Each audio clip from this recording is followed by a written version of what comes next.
to Getting Sketchy Live, brought to you by thevirtualinstructor.com. And now, let's get sketchy. Hello there, everyone. Matt here with thevirtualinstructor.com, and welcome to Getting Sketchy Live. What is Get Sketchy Live? Well, it's where myself or my good friend and fellow art teacher and artist Ashley Hurst tries to create a drawing inside of 45 minutes live for you guys here on YouTube. Isn't that a lot of fun? And of course, I'm joined by Ashley because Ashley is the one doing the drawing tonight. Ashley, how you doing? I'm doing pretty well now. We'll see how I'm doing in 45 minutes. I'm looking forward to drawing with you guys today. I'm a little nervous because I got a tough subject. Yeah, and why are you nervous?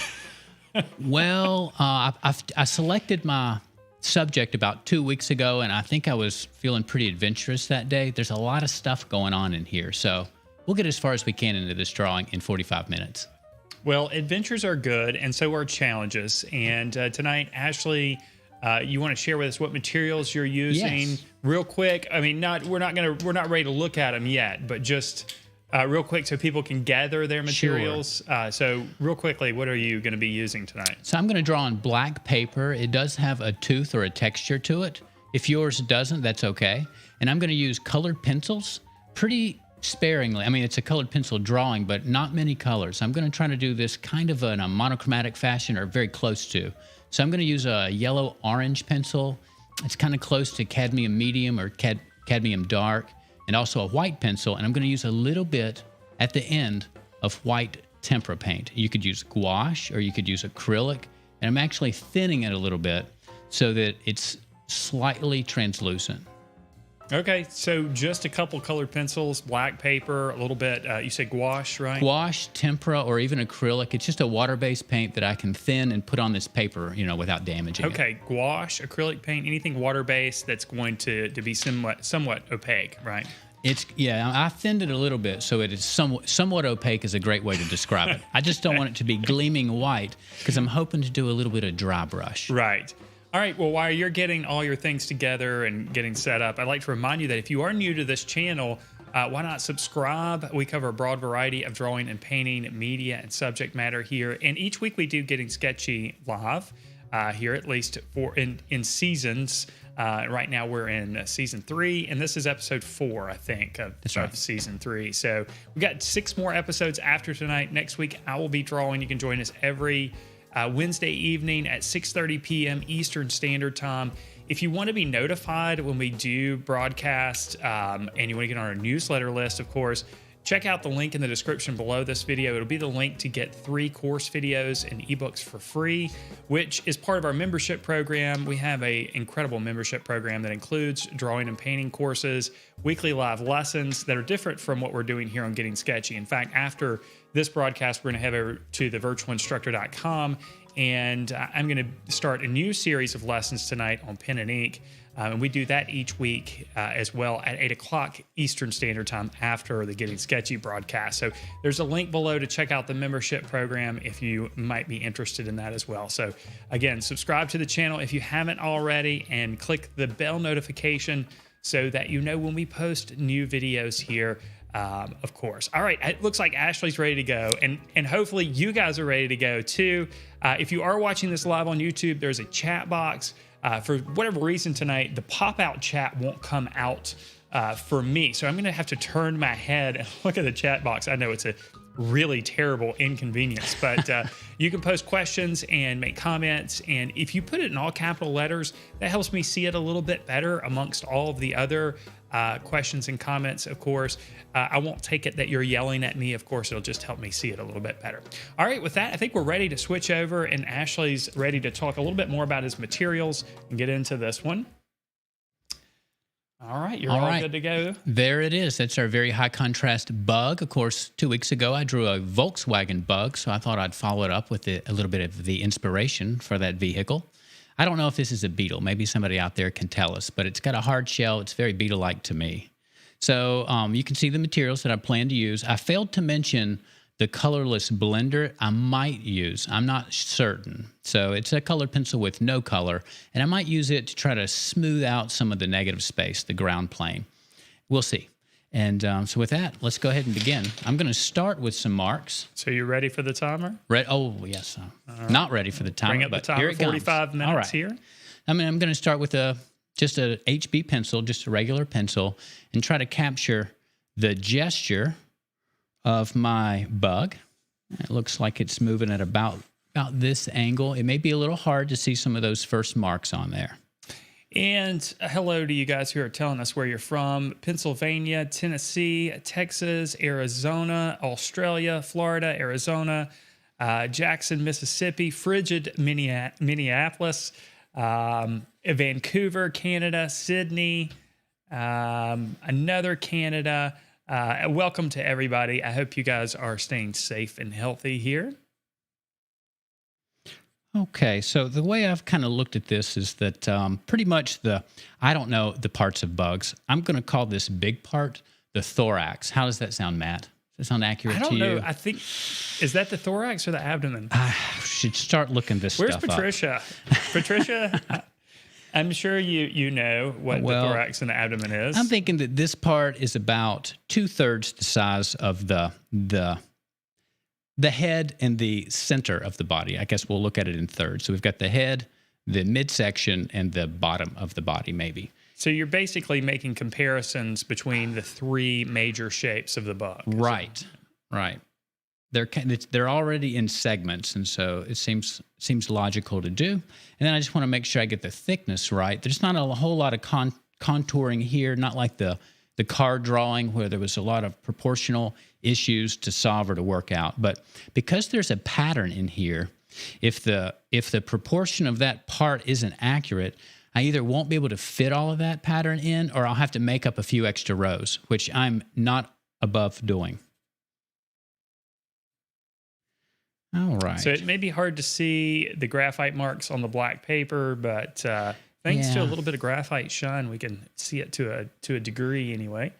I didn't want to use too dark of a pencil because I don't want that graphite to mix in. Right. The graphite is you're just using that basically to lay things out. That is not one of the major mediums. Hopefully we won't see the graphite at all, when we're done.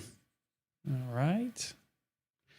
All right. So I'm kind of looking for the legs now. And then once I get those in, I'll start making proportional adjustments. And I'm really looking at sort of the shapes that are made between these legs, how wide the gaps are. So I'm actually going to draw a couple of these legs at the same time, working my way down towards their tips. Now, there's a lot of segments to these legs with very specific shapes, and we can't, we've got 45 minutes, so we can't be too particular. I want to capture sort of the character of these types of shapes, but they may not be entirely accurate. But that's okay, because this is organic and bugs move around. All right, more folks from the Netherlands, more from Minnesota, New Hampshire, France, Asheville, Alabama. Interesting. Nova Scotia, Toronto, Canada, Oklahoma, Oregon, Montana, all over the place.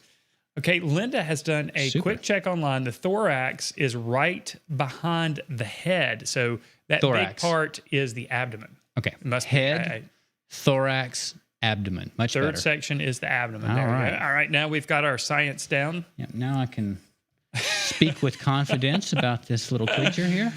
And let's see here. Danielle says hello from Oregon to my favorite art teacher. Well, hello. You're probably talking to Matt. Yeah. I'm sure. We'll just throw an S on there. We'll say art teachers. Hi from North Idaho. There we go. So lots of people. I hope everyone is drawing along, or at least enjoying watching the drawing develop. So, these antennae are made a lot of different segments, and I just made a bumpy contour on both sides. I can try to make them look more like segments when I start working with the white colored pencil around them. And that drawing looks great already. It looks like you've mapped things out pretty accurately. Well, let's see. I'm not dissatisfied. I'll say that. But we're only 4 minutes and 45 seconds in, so. DJ28 says, I love your show, Matt. You guys are awesome and do so well. Thank you so much. That's great to hear. And Danielle amended her comment and put teachers. Okay, so I've got, let's see, got all 6 legs in, so it is a bug. And now I need to just kind of slow down and check some things. So I'm going to measure the abdomen. Jibber Jabber Art or Jibber Jab Art says, hi from Earth. So we've got someone from the planet. The planet is their home. Some earthlings. Some earthlings from Hong Kong. We got Hong Kong. Someone else from Montana, Belize, Japan, all over the world, everybody. Okay. So I decided to thin out the shell of the abdomen. Of course, there's more abdomen. That's right. There's more to that, so I'll go ahead and thicken it up, but it's kind of dark. So how are you going to get away with just using 2 colored pencils? Well, there's a lot. This is sort of an iridescent bug, and I know there's some various colors reflecting in there, but I'm going to have to simplify that range of color a little bit. And I'm really focused. When you're making a sketch, you got to decide what you're interested in. And I don't have the time to sort of model around all of these different bumps on the abdomen. That's right. So I'm going to have to make those with dashes or marks. And that's what I'm really interested in, is capturing the contrast here, but not so much the subtle variation in color. So I've selected a color that is in there a lot, and we're just going to go with that. And the black of the paper, I'm sure, is going to play in the black very of the paper role. is the other pencil, really. You know, if it were a white piece of paper or a gray piece of paper, I would need that black pencil. So I'm hoping, colored pencil is a slow medium. I think we're about ready to begin with the colored pencil. It can be a slow medium, but if you're just using 1 or 2, it's not much different than drawing with a pencil. So I'm thinking of this more like a monochromatic drawing. Just happens to be with a colored pencil. Yeah, especially on the black paper. I've done a few colored pencil drawings on black paper, and they always seem to go very quickly. Compared to, working on some other colored surface. Sure. Now, I went ahead and just grazed over my graphite drawing with the eraser, just to make sure there's not too much extra graphite in here. And we'll get started. I'm going to look for some of the lightest spots first. So it may look like there's going to be some pretty disconnected marks in here, but hopefully they'll come together. Brent Does Art says, did you guys not give us a link to the reference photo? And no, we didn't, Brent, but what we'll do here is we post these lessons on the website over on the blog at thevirtualinstructor.com. A few days after we broadcast here, I go back and do a write-up of the actual lesson, and that includes the finished image, sometimes some screenshots from the broadcast, and also the photo reference, so you can follow along if you want.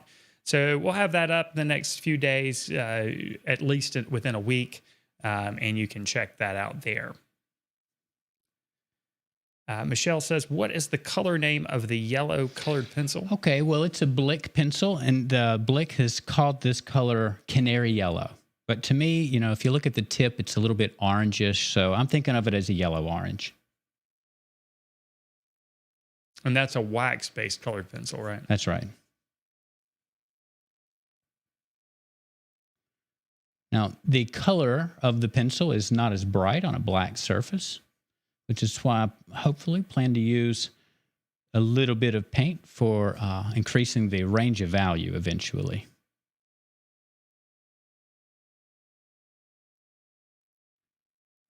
The bug has a pretty bumpy texture, and so that's why I chose the paper that I did.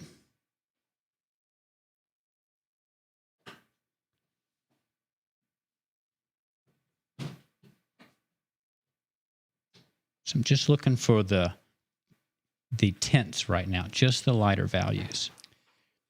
And it's important to note, too, that different brands of colored pencils are going to have different brightnesses on different types of paper.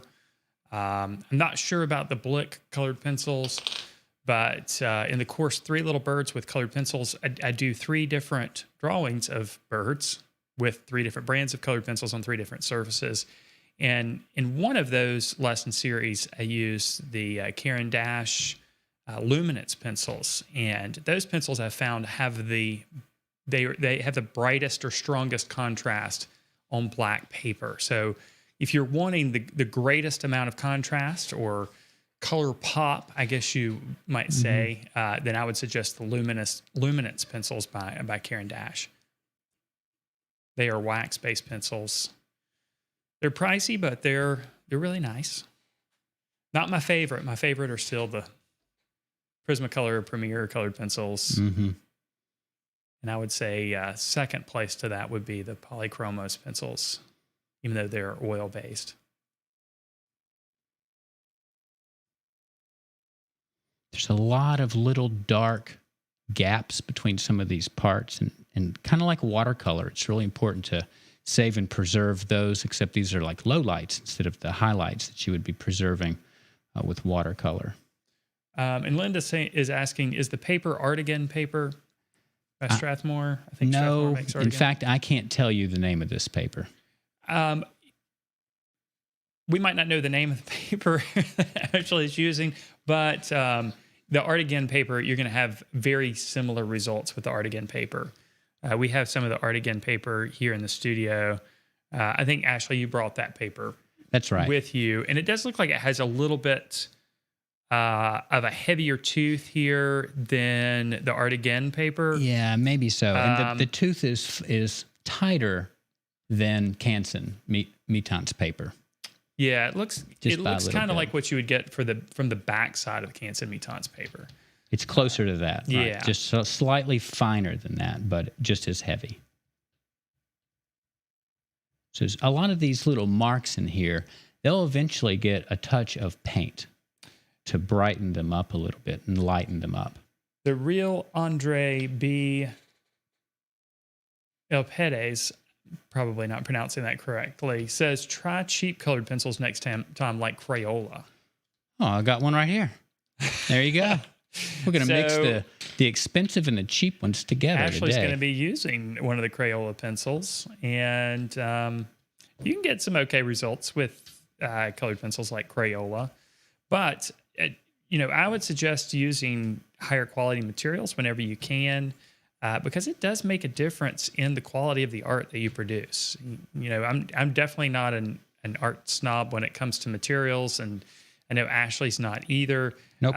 But it does make a difference. So you use the highest quality materials that you can afford to use whenever possible. I know there's going to be folks out there that says it doesn't matter what materials you use, but it does. It really does. You don't want to use materials that are going to frustrate you. Right. And, sometimes you might be really struggling with a particular medium or process. And when you switch over to higher quality mediums or higher quality products, you might be surprised at how much your art improves just by switching the mediums. There are some mediums from different brands that just don't perform in the same way, and you just can't get the same results that you can with other more expensive products. So it really is important to use the highest quality material that you can afford. And if all you can afford is Crayola, then use Crayola. Go for it. There's nothing wrong with that. Brent Does Art says Artigan paper is really great. It is really great. I think the gray tone paper I have too is recycled paper. Artigan paper is called Artigan because it is recycled. And the gray toned paper that I like to work with, it has a very smooth surface, which makes it great for combining graphite and white charcoal together.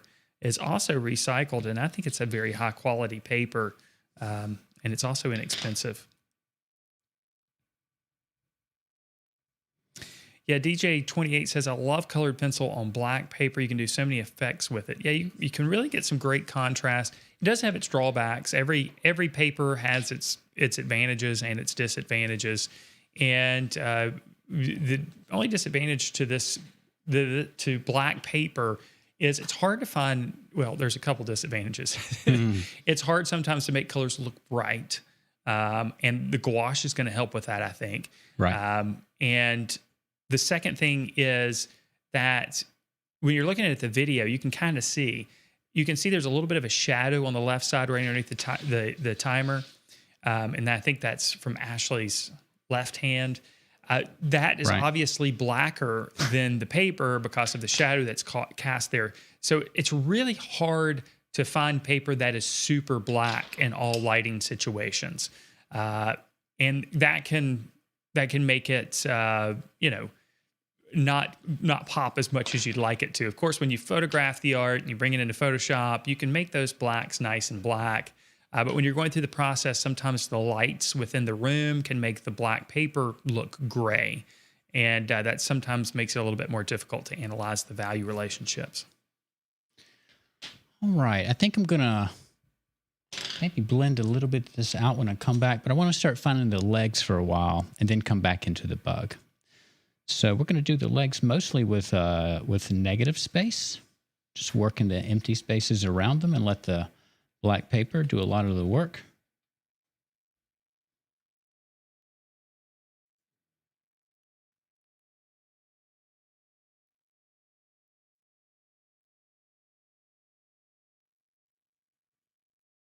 I'm going to use as many horizontal strokes as I can here, just to keep the ground plane feeling pretty flat.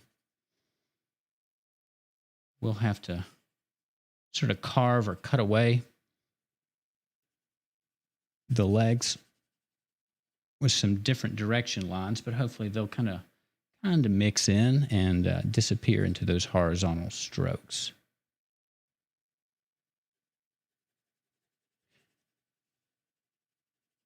All right. Linda K says, what are your thoughts about Caran d'Ache Pablo pencils?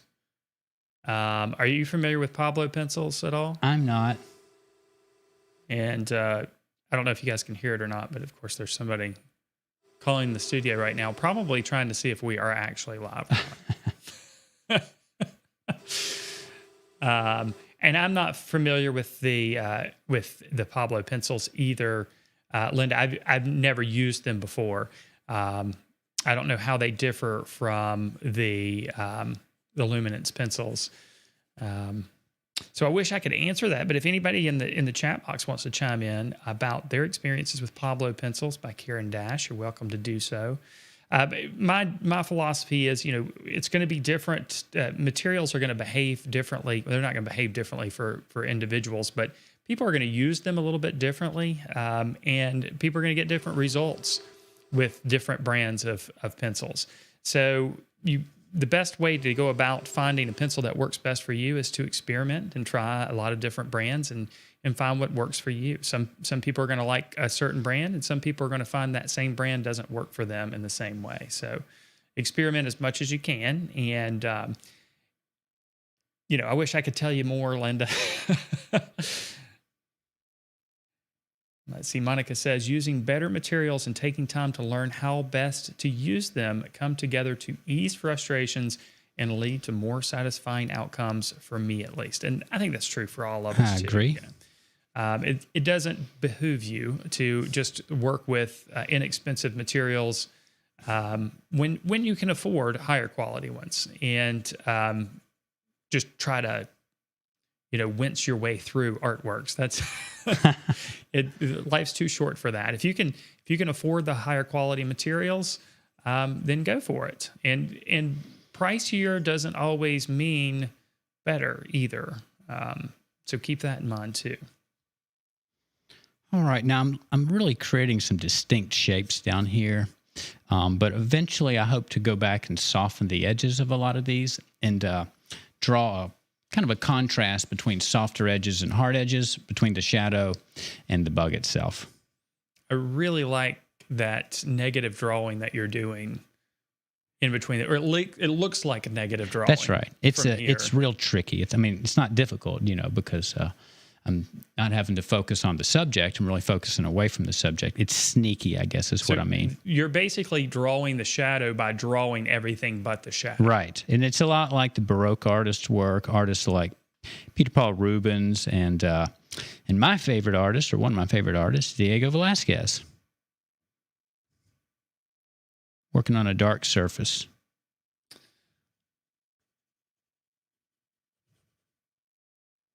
Hey, Monica says, so enjoy your demos and lessons via the virtual instructor. These have been hugely helpful. Thanks so much. Thank you, Monica. Let's see. Okay, somebody is mentioning that they don't really care too much for the Pablo pencils. They say they're really hard, opposite of luminance. Stick with polychromos, in my opinion. And that's a good point. There are harder pencils and there are softer pencils. And Prismacolor makes a line called Very Thin or Very Thin. I pronounce it the same way both times, but those pencils are definitely harder compared to the Premier pencils. And those harder pencils are really better suited for very intricate details. So maybe that's what's going on with the Pablo pencils. Maybe those are harder pencils that are designed for detail, perhaps. And I wish I had more experience with the Pablo pencils. I have experience with lots of different brands of different materials, but I just not with the Pablo pencils. Adam Henry says, hey man, question for you.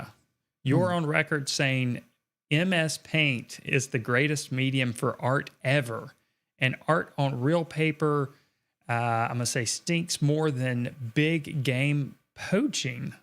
Did you really mean that? Do you have any idea what they're talking about? You might have to read that again. Okay. Adam Henry says, hey man, question for you. You're on record saying, quotes, MS Paint is the greatest medium for art ever. And art on real paper stinks, and I'm substituting a word there, more than big game poaching. Did you really mean that? I know I've never said that. That MS Paint is the paint for making art? You never... Yeah, the greatest medium for art ever. And art on real paper stinks more than big game poaching.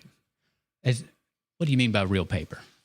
I don't know. This is what Adam Henry is saying. I think Adam Henry's got... fake paper. Got us confused with somebody else. I might be I've never said myself. that, ever. I can't speak for Ashley, but Brent Does Art says, I recommend Derwent Light Fast pencils. Not the most expensive, but great lay down and blending. You've got a lot of experience with Derwent. Yeah, I like a lot of Derwent's pencils. The colored pencils that Derwent makes, I like their watercolor pencils. And I like their graphite pencils. I don't mind their colored pencils. All right, I've almost worked my way around here. And, of course, the black legs and the antenna are very flat. There's no highlights or anything on them, but we're finding them. Linda says, Ashley Las Meninas made a greater impression on me than the Mona Lisa. I would agree with that, It's a lot more going on in there. I will say that the first portrait that affected me, that I thought about and looked at a lot, was a lesser-known Leonardo da Vinci portrait, not the Mona Lisa. I can't remember the name of it right now, but it did make an impact on me when I was in the 4th grade. And I don't know if I was a good student or bad student in the 4th grade, but I remember writing a page about that artwork, a Da Vinci artwork, and I turned it in, and my teacher, a few days later, called me to her desk, and I'm proud of this. And she told me, I know you didn't write this. And she wouldn't grade it. And it was because I had done a better job on it than whatever I had been doing in the class. And I think it was because I was interested. It sounds like an episode of The Cosby Show. It kind of does, right? We can't talk about The Cosby Show anymore. We can talk about The Cosby Show. I love The Cosby Show. Talk about The Cosby Show. Oh, my gosh. But it was a pivotal moment for me. And then, of course, later on when I started seeing Diego Velázquez art, I guess it had just as great an impression on me. And I was older, and what fascinated me about Diego Velázquez really is his process and technique and his life. Now, that looks really great for just 2 colored pencils. It's pretty crazy how much the black paper can dress it up a little bit. Now, I'm going to kind of vignette this away.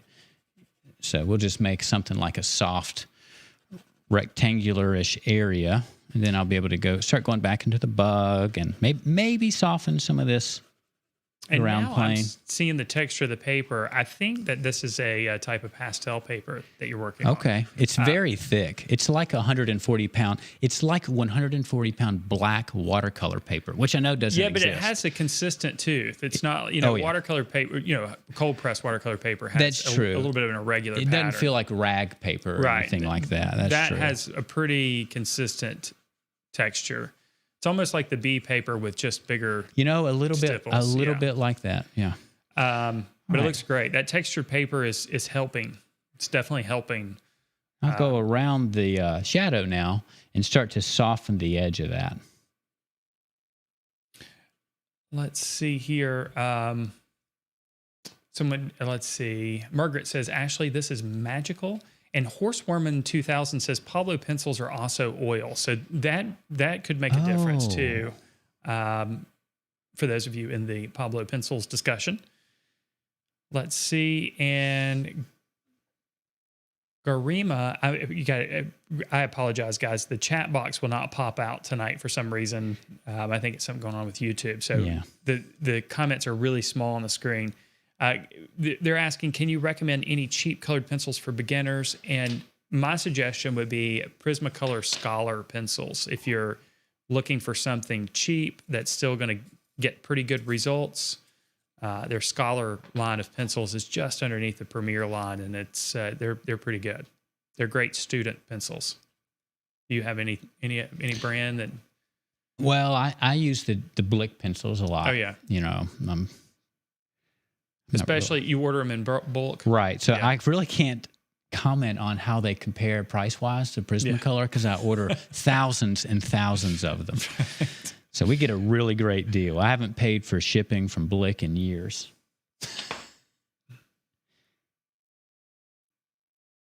All right. Pat says, have you ever done a watercolor on black watercolor paper? I have not. I would think that if you did use watercolor on black paper, you would need to use gouache. Yeah, I would think it would have to be opaque.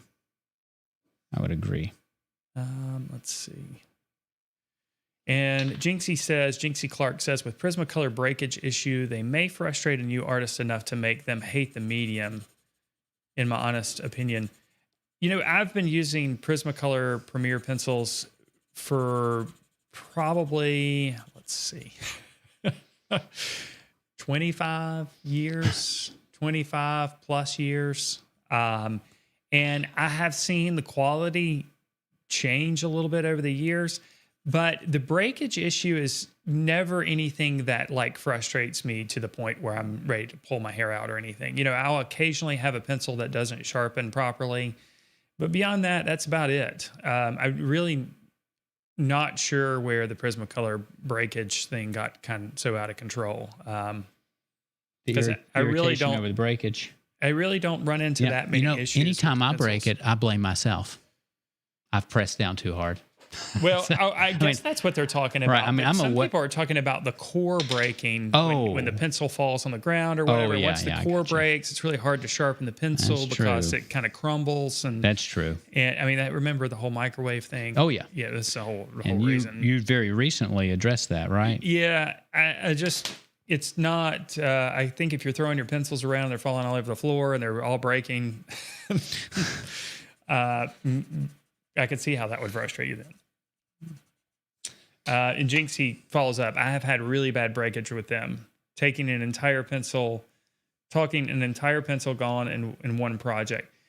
Yeah, and that's actually not unusual. There was one drawing I did for an illustration class in college, and it wasn't a very big drawing. I mean, it was, I don't know, maybe 17 inches by 10 inches. Mm-hmm.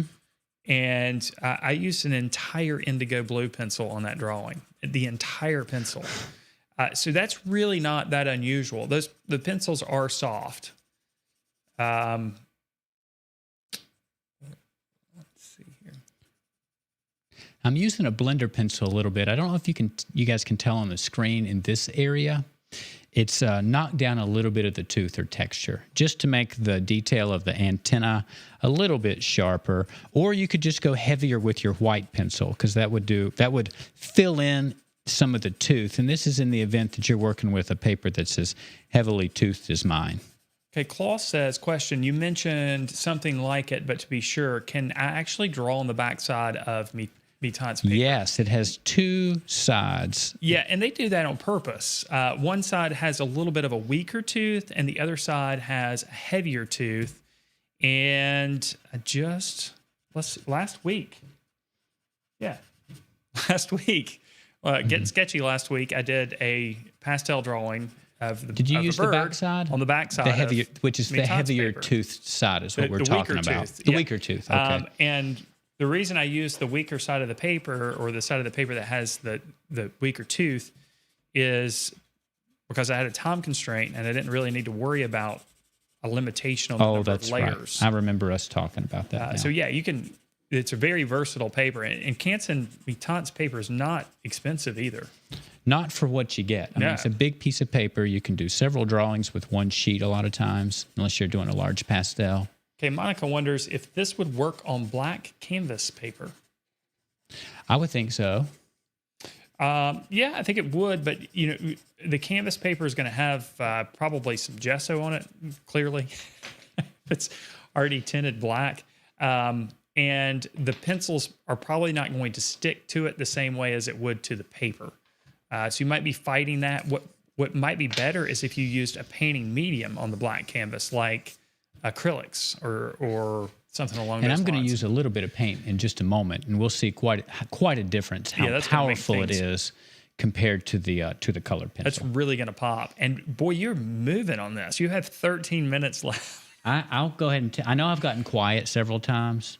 I am keeping my eyes on the clock for this one. And this was a risk for you. You said that you were nervous about this, and when you told me what you were going to do for this episode, I agree that it was a risk because you're limiting the number of pencils you have. You're working on a black surface. Yeah. You have a time constraint, and the subject that you're working with is not exactly a simple subject. Next, in 2 weeks, I'll be drawing again, and I'm going to draw a circle for 45 minutes. Well, don't laugh. I have a video on YouTube how to draw a circle. Oh, I believe that. Oh, I do. Circle. I do lessons on how to draw circles all the time. Okay, but usually it doesn't take me 45 minutes, right? But I do have a friend who had an assignment in college to draw a circle for 4 hours, and she was supposed to not stop working on it for 4 hours to make it the best possible circle you could make. And I bet that was God, what school did they go to? This was the University of North Carolina. Never mind. There's a lot of those. There's 14, I think. So I didn't tell you which one, incidentally.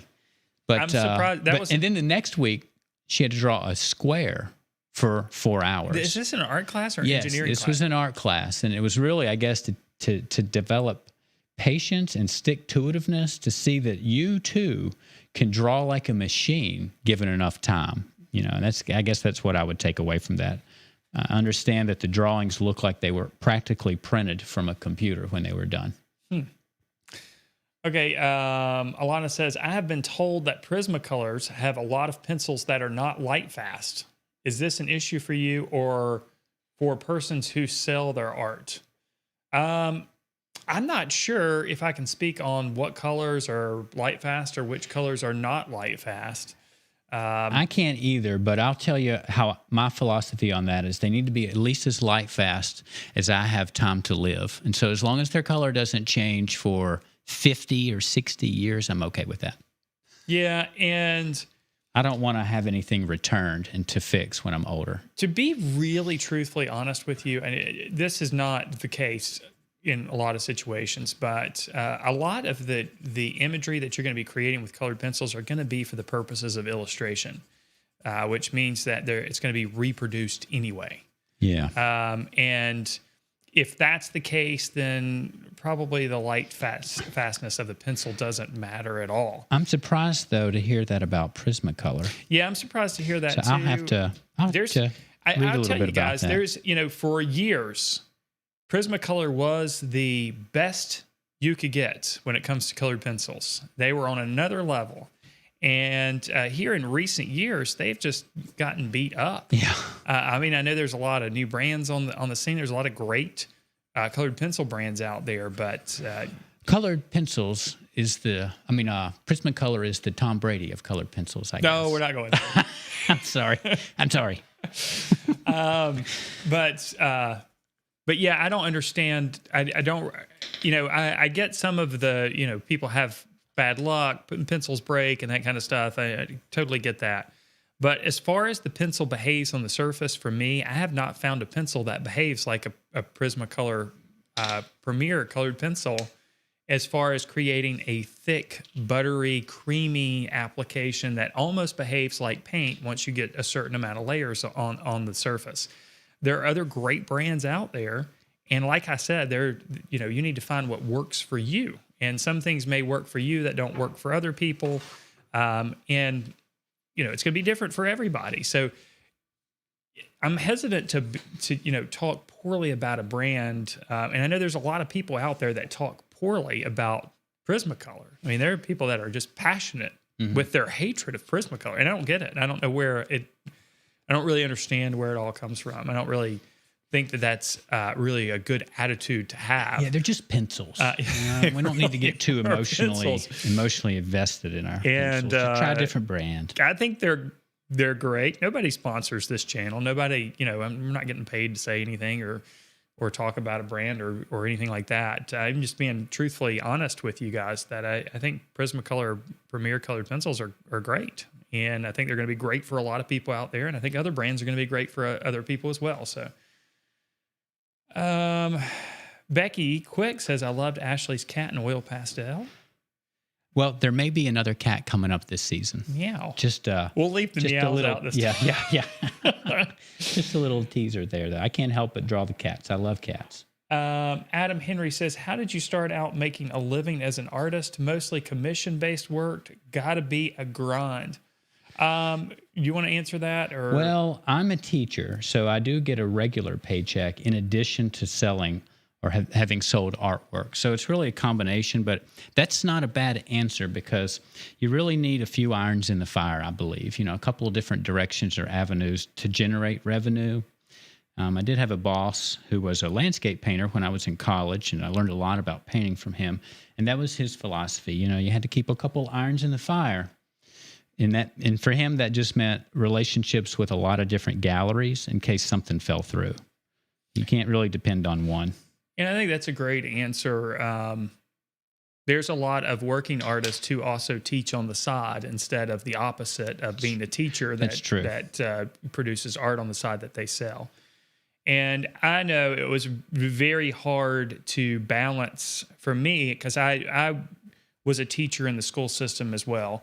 And now I, teach full time on the website, but it was hard for me to balance creating house portraits is mostly what I did for commissions with working at a school. And also I worked as an illustrator as well. And I remember I was working on one illustration work for a children's magazine in Taiwan. Oh, yeah. I remember that.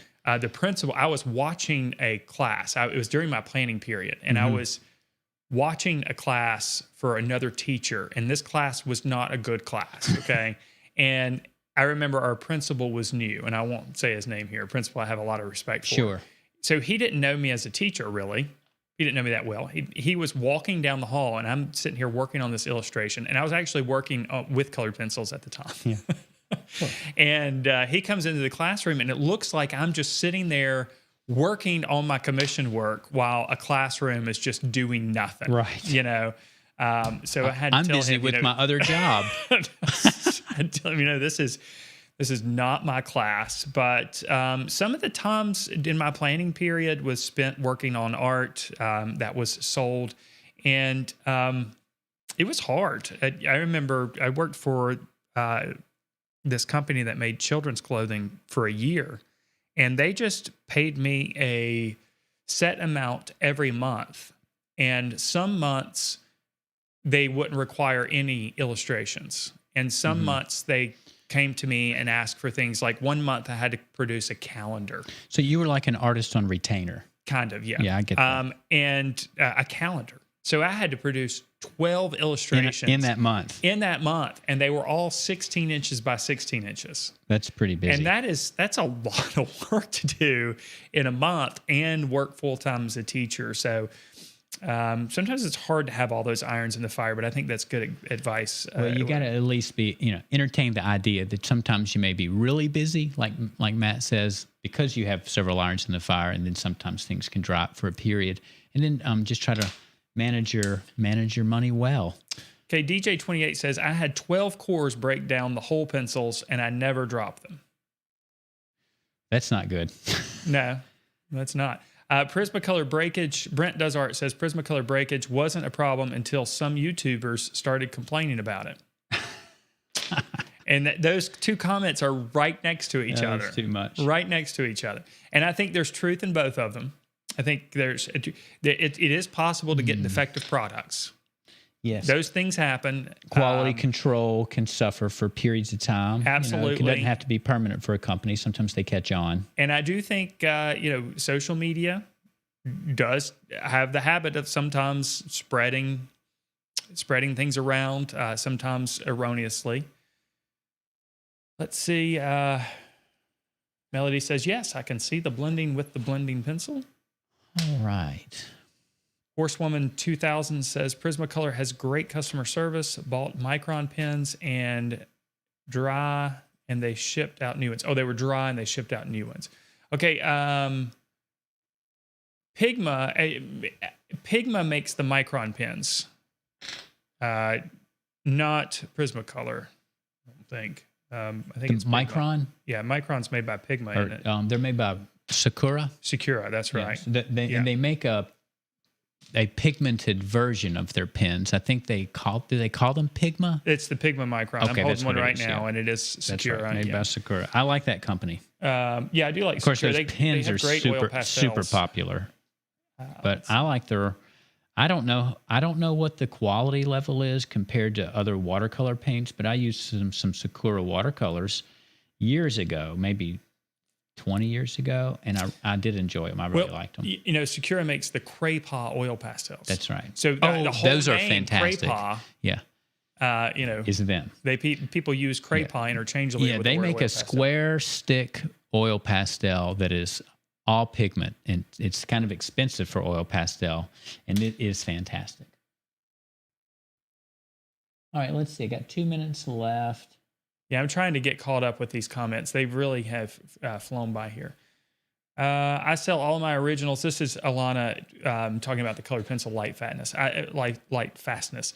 I sell all of my originals, so light fastness is a concern for me. Yeah, totally get that. That's true. I have never had a problem with polychromos. And now, I have a Caran question d'Ache about luminance. light fastness. I know I'm supposed to be answering questions, but I have a question. There's I don't know if I can answer. Yeah, there's a museum quality glass that's kind of expensive to frame your pastels underneath or behind. Yeah. But does it block a certain type of light to improve light fastness? I know that it doesn't have much of a glare, and that's what's nice about it in a museum. People can see the artwork, even if they're looking at it from an angle. I'm sure that there are, with all the technologies in glass, I'm sure that there are glasses, types of glass that would help. And with I that. have heard of museum glass before. Yeah. I know a framer that carries that. And let's see here. Monica says, I've tried several brands of colored pencils, and I still come back to Prismacolor as my favorite. Ashley, Pat says, Ashley, I'm really impressed by this beetle. Got to run. See you at the live lesson. All right, great. We'll see you there. In a little bit, Pat. Monica says, and drawing cats would make my day. Can't wait. Good. Well, the last one was a tuxedo cat, so I might do a white cat next. And Klaus asked, just for some clarification, are you using titanium white gouache? I would say it's titanium white. It's not gouache, it's tempera paint, which is almost the same thing. It's almost the same thing. It dries very matte. You can actually almost scratch it off if you wanted to. Well, yeah, if he was using like a zinc white, I think it would not show up quite as well. Yeah, but it is thinned, so I am getting some translucency in there, and I'm trying in areas to touch the paper lightly with the paint so that I don't lose the texture of the paper, and then in other areas I'm kind of filling it in. So it's not, it may be titanium white, but it's not entirely full strength, which is, for titanium white, that can be pretty bold. Okay, Melody is asking, did the calendar have a theme? If so, what was it? And yes, it did, Melody. And the theme was hearts. So that's right. Everything in the calendar had to do with hearts. So I incorporated hearts in a number of ways. I'm trying to remember some of the images. One was a butterfly, and the pattern was, there were some hearts in the pattern.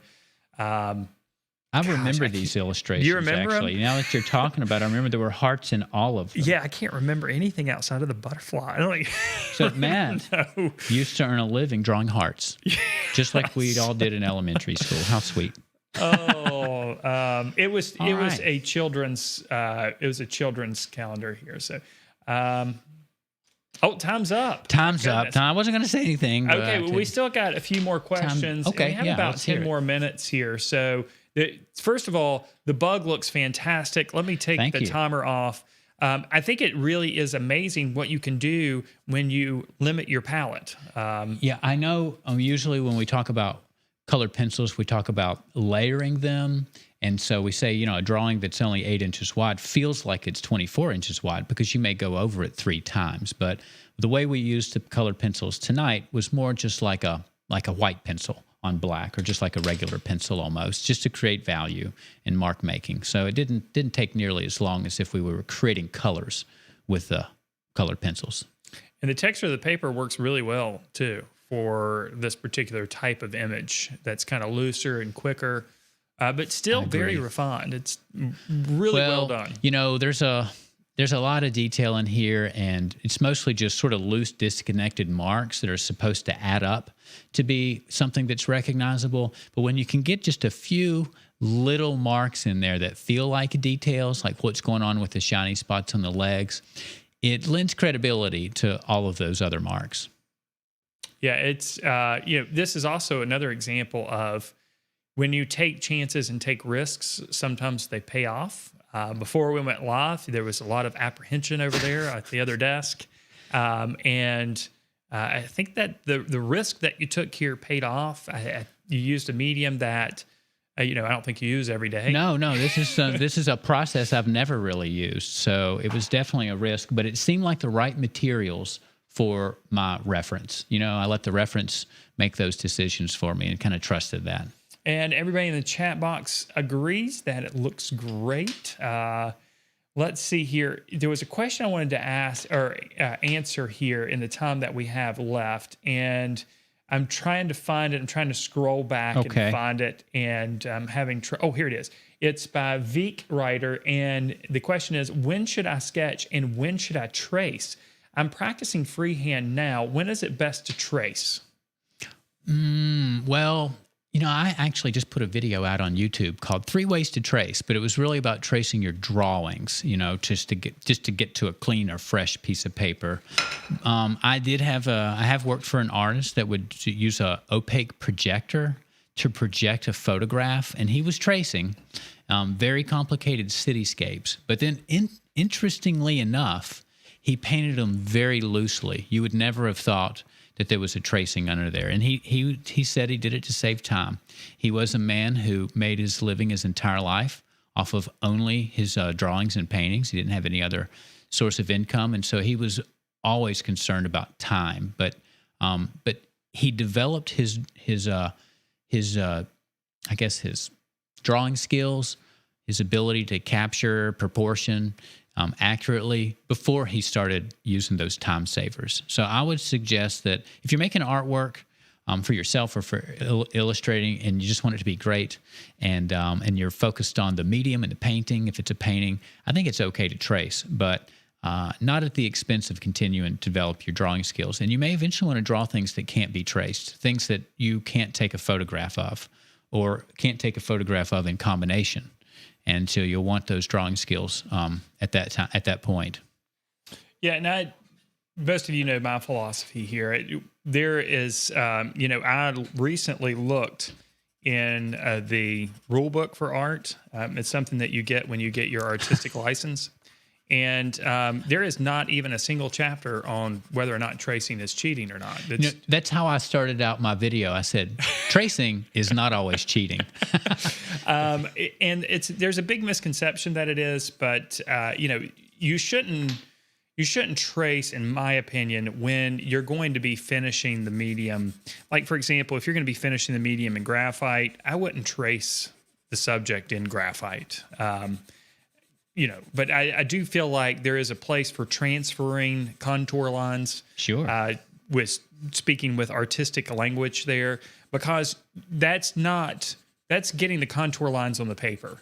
And it really is, if you have spent a lot of time drawing and you're fairly good at drawing, it really is just saving you time and ensuring accuracy. And there's no real reason to, torture yourself to try to get as accurate as possible contour lines when you can get those contour lines in place quickly and easily and save a lot of time to do so, and then move on to the difficult part, which is, adding the value, creating the shading, form, adding the color. Yeah, you can't trace form.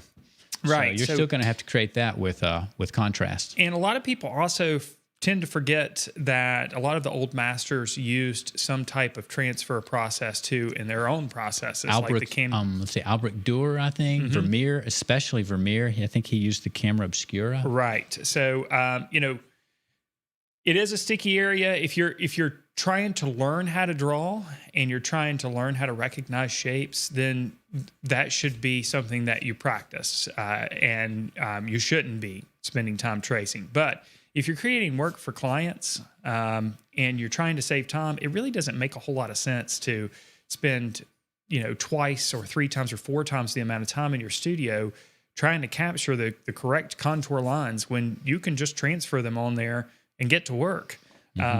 So that's my philosophy. I know that's kind of an illustrator's philosophy, but that's what I am. Anyway, there's more questions here. I'll try to quickly go through them here. More comments here. Monica says, thank you both for another great session. Looking forward to next week. Awesome. All right, great. Me too. Let's see. Ashley, this is really lovely. Thank you for sharing this with us. Sure. What an incredible and beautiful bug. Limited colors and such a stunning result. Let's see here.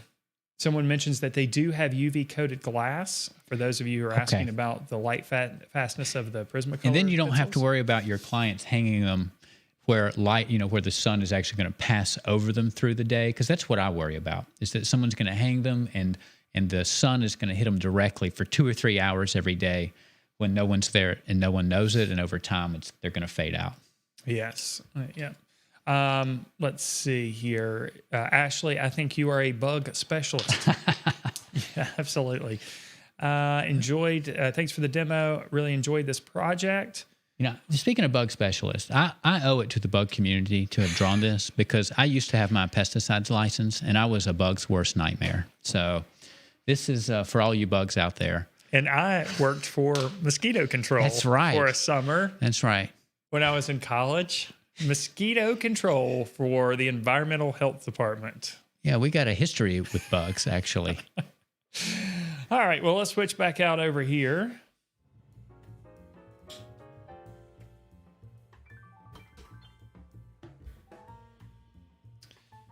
Well, thanks all of you guys and girls for sticking around for the last 45 minutes or so here as we continue with the Getting Sketchy. I'll remind you that next week we'll do the same thing at 6:30 p.m. Eastern Standard Time. Next week, I will be doing the drawing, and at this moment in time, I have no idea what material I'll be using, and I have no idea what subject I'll be doing. I guess that will come to me sometime in the week. Ashley, surprise. You survived over there? Yeah, I held up pretty well over here, so I'm glad to report no injuries on my end of the table. Nobody wants to get hurt making art, right? It happens, though. It's happened to me lots of times. I'm sure sculptors get hurt all the time. It's a dangerous job they do. Block printing can be very dangerous. Anyway, we're going to continue on with our next hour at 8 o'clock over at thevirtualinstructor.com. We're going to be starting a new lesson series. I got some really cool engravings to share with you guys tonight. as we start looking at a very complex and interesting It is pen and cool. ink drawing. It is cool. Nothing like we've ever done on the website before. So should be pretty cool. Some of you are going to... You're going to love it or hate it, I'll bet. You're going to love it or hate it. But I'll see you guys then. And so will Ashley. So I hope you guys have a wonderful week. Remember, if you're new to the channel, subscribe. Even if you're not new to the channel and you haven't subscribed yet, what are you doing? Subscribe to the channel. It's completely free. And free course videos and ebooks, link below, membership program below.